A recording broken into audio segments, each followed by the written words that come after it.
হলো কলকাতাতে গিয়ে। আচ্ছা করে জবাব দিল, লোসে নাকি বলছে।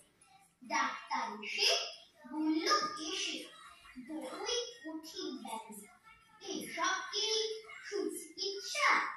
আরে আরে রামু, আমার হাতে পড়লে পড়ে, এক্স-রে করে দেখি রোগটা কেমন, কঠিন কিনা, আসলে কিংবা মেকি। থার্মোমিটার মুখে রেখে সাবধানেতে থাকো, আইস ব্যাগটা মাথায় দিয়ে একান্ত রাখো, ইনজেকশন নিতে হবে, অক্সিজেনটা করো, তারপর থাকে কেমন করে। পল্লীগ্রামের বন্ধুরা অবাক হলো ভাই, সর্দি হলে এমন তরম, রুমি ডাক্তারি নমস্কার। তোমরা সবাই খুব সুন্দর কবিতা বলেছ।